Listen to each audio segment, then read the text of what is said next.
Oh yeah! What's up, world? Cette semaine, il était une voix rencontre le beau Thierry Ragnaud. Popularisé entre autres par son rôle dans la série Plus belle la vie, Thierry double avec bonheur et succès Patrick Jane, alias The Mentalist. C'est parti! C'est toi, Thierry, qui double le beau Simon Baker, alias Patrick Jane, dans la série The Mentalist. Énorme carton, puisque 10 millions de téléspectateurs t'écoutent. Quelle belle rencontre! Quelle belle rencontre. Le beau Simon Baker, je suis content que tu le dises, donc, parce que ça a été distribué au physique, quand même. Mais totalement. Voilà. Oh, je crois que tu es encore plus beau que lui. Ah, merci.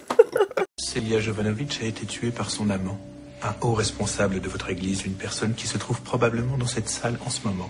Eh bien, voilà qui est très intéressant, mais qui reste à prouver. C'est pour cette raison qu'on aimerait avoir accès aux ventilations. Dans The Mentalist, justement, je trouve que ce qui est intéressant, c'est que c'est une série, je trouve, plus humaine que les autres. Et ta voix lui donne cette humanité, cette chaleur, cette douceur même. Bah, d'abord, tant mieux, merci. Et c'est une série, oui, c'est une série plus humaine dans le sens où on a terminé avec les séries policières, les recherches scientifiques, les hôpitaux, l'exaltation des tueurs en série qui sont en fait très gentils mais qui tuent tout le monde et principalement les bébés qui coupent en petits morceaux. Je crois que les gens en avaient ras-le-bol. Oui. Donc ça, c'est une espèce de Colombo des années 2000 et je pense que c'est pour ça que ça marche. C'est un mec qui est totalement humain, totalement manipulateur, attachant, rigolo. Thierry, tu doubles également des stars, comme Keanu Reeves, que tu as fait dans plein de films, dans la plupart de tous ces films, The Watcher, Feeling Minnesota. C'est un acteur que tu aimes doubler? Moi, je l'ai fait vraiment, la première fois, c'était dans Speed et Point Break. Je trouve que le mec est intéressant, l'être humain, même Keanu Reeves, c'est un mec sympa. Il est très militant, il fait plein de trucs, c'était bien ça. D'accord. Je sais. J'ai droit à un speech comme quoi c'est votre territoire et les petits insectarivistes n'ont pas à venir taper l'incruste, c'est ça? Le bel Andy Garcia, Dernières heures à Denver, Affaires privées, Les Incorruptibles, où il joue l'agent George Stone. Andy Garcia, j'ai adoré. C'est un plaisir absolu. Lui, et on avait même trouvé un truc vraiment bien. J'arrivais vraiment... Je me fixe beaucoup sur la respiration pour le doublage. J'essaie bien de repérer ce qu'ils font et j'essaie de respirer en même temps qu'eux. Et sur Andy Garcia, ça collait. Bon, allez, on y va.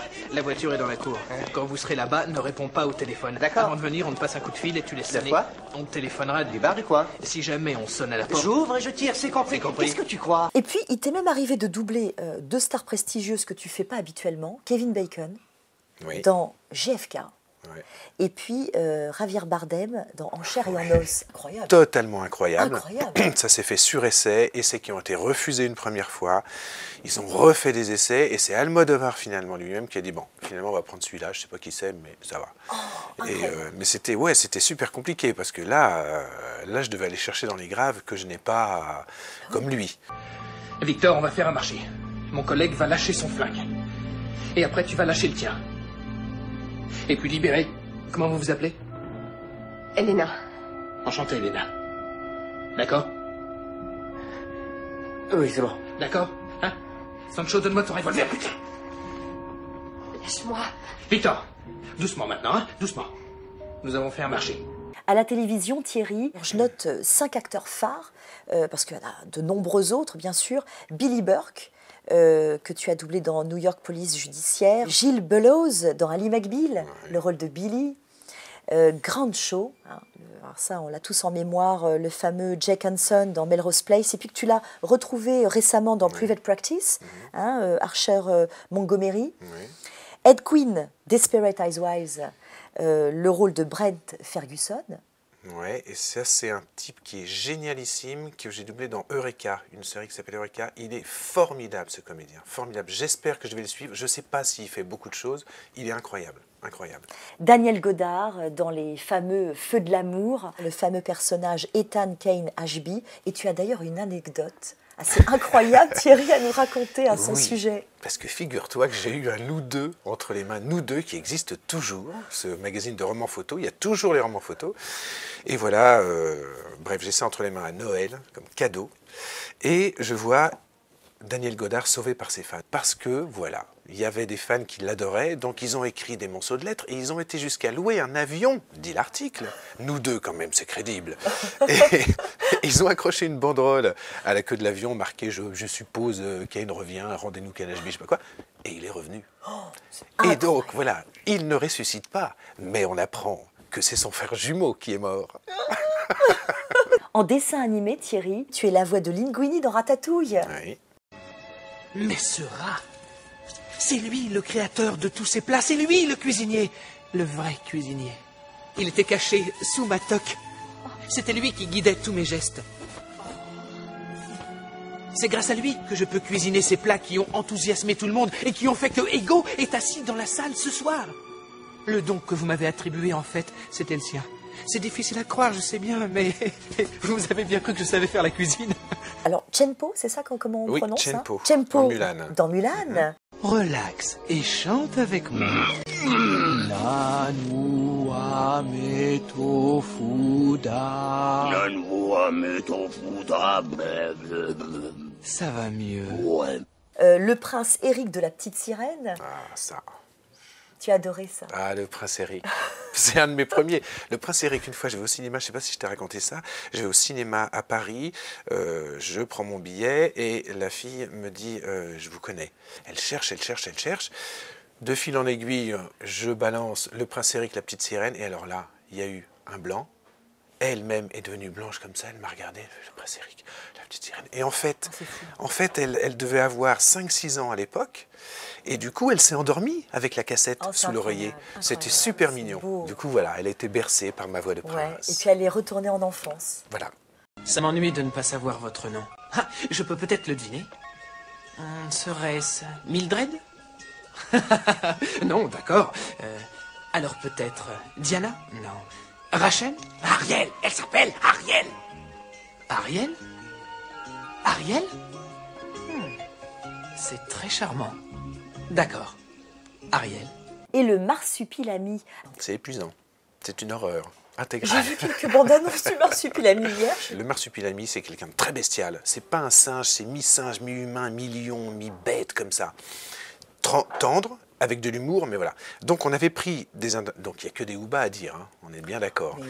Et on avait pris plein d'intonations. Donc une phrase qui disait « j'ai faim plus vite que ça », ça donnait « ouba ouba ouba ouba ». Enfin bon, il y a plein de trucs, et c'était épuisant.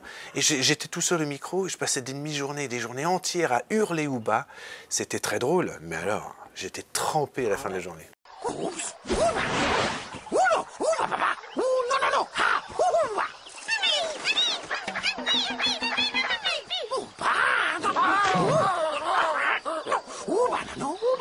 Alors Thierry, tu joues également beaucoup à la télévision et au théâtre. Tu es connu pour ton fameux rôle dans Plus belle la vie avec le personnage de François Marcy. Thomas l'a conquis en quelques semaines, alors que moi, ça fait 42 ans que j'essaie de l'apprivoiser. Pauvre petit Calimero. Fous-toi de moi. J'ai fait des études pour qu'il soit fier de moi. Et il préfère son fils barman. Il le préfère pas. Il se sent plus proche de lui, c'est tout. Ah, t'as mis le doigt dessus. Il y a un abîme d'incompréhension entre mon père et moi. Tu as tourné Injustice avec Michel Bernier où tu incarnes un juge antipathique. Et tu t'es beaucoup amusé à tourner ça. Mais ouais, parce que les méchants, c'est ce qu'il y a de mieux. C'est pour ça que c'est très agréable le mentaliste en doublage, parce qu'il est très ambigu. Et puis, les spectateurs le savent peut-être moins, Thierry, tu es également chanteur. Oui, c'est vrai, j'ai plein de casquettes. On est 4 ou 5 sur scène et on s'amuse bien. Quelle est ta plus belle expérience justement de chant en doublage? Parce qu'on doit aussi faire appel à toi pour ça. J'ai doublé John Rambo, Rambo 4 en fait. Et dans Rambo, il y a un personnage, un comédien qui est chanteur américain et que Stallone a pris parce qu'il était chanteur. Et je me suis retrouvé dans un film d'action où ça défouraille partout, où c'est sanglant, à chanter un truc super sur un bateau, sur le delta du Mekong. C'était super drôle. Ma tête a explosé, j'arrive plus à penser. Je baigne dans le sang comme un nouveau-né. Et il faut faire un vœu. Il faut chanter un peu. Et le deuxième show, c'est un film que je viens de faire qui s'appelle The Nutcracker, d'après Casse-Noisette, où je fais un roi des rats complètement déjanté, fou furieux, et qui chante un truc, et c'était super compliqué à chanter, et c'était passionnant, passionnant. Une espèce de truc rock, bizarroïde, très très bien. Est-ce que tu as la chanson à l'avance où tu arrives et...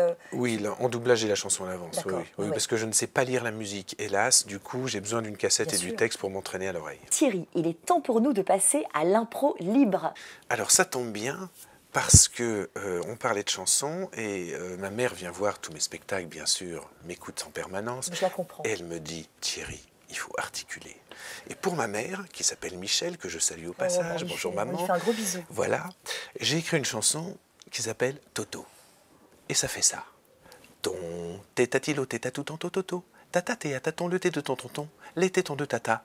Tant que Toto tétait la tête du tourteau, il était trop costaud, Toto, tot, il était mastar, c'était encore trop tôt. T'attends tonté Toto, d'attenter au toutou, que ton bâtard Toto était tout en pétard, c'était toujours trop tôt. Ton tétatilo, tétatou, tonto, toto, t'as goûté ton tartare Toto, tatatin ton gâteau, cette fois c'était trop tard, cette fois c'était tétard. C'était Toto. Merci Thierry, merci, j'ai été ravie de te recevoir dans Il était une voix. Eh ben j'étais ravi d'être là. Et à très vite. À très vite. Il était une voix, c'est fini pour aujourd'hui, mais à très vite, bye bye.